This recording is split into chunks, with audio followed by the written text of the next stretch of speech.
Kumusta po kayong lahat? Celebrity Chika Time po muna tayo at may inihanda po akong chika para sa inyo. Tara po't magchikahan na po tayo.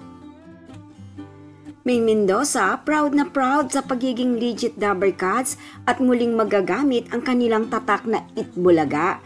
Yes, mga maka-celebrity chika time, yan po ang ichichika ko sa inyo na lubos rin pong usap-usapan sa social media ng mga netizens, lalong-lalo na nga po ng mga followers at supporters ni Maine.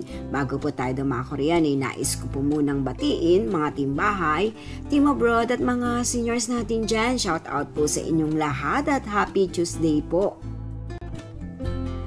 Kanina nga po ay masayang-masayang ipinagdiriwang o ipinag-celebrate ng buong legit Dabber Cats ang kanilang pagkapanalo na muling magamit ang titulo o title na Itbulaga. Yes po, pinaboran at nagdesisyon na nga po ang korte na mas may karapatan nga pong gamitin ng mga legit Dabber Cats ang titulo o title na Itbulaga dahil hindi po ito napatunayan ng Tape Incorporated kung paano po nila nabuo ang pangalang Itbulaga. Kaya naman po panalong-panalo pong muli ang mga legit Dabber Cats, lalo na nga po sina TBJ o Tito Big and Joey.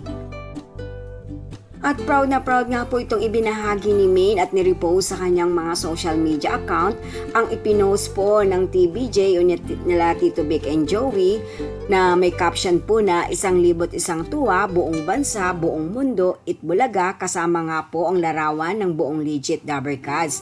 At si Maine naman nga po sa kanyang pagkaka-repost ay kanya nilagyan ng caption na legit Dabber Cats may emoji na heart.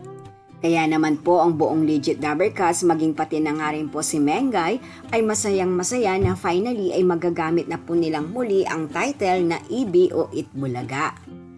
Yan po ang aking chika updates for today. Salamat po sa inyong panunood. Huwag po kalimutang mag-subscribe. Pwede po mag-comment sa ibaba. Basta't wag lamang po harsh o nakakasakit sa isa't isa. Salamat po muli. Spread love, not hate.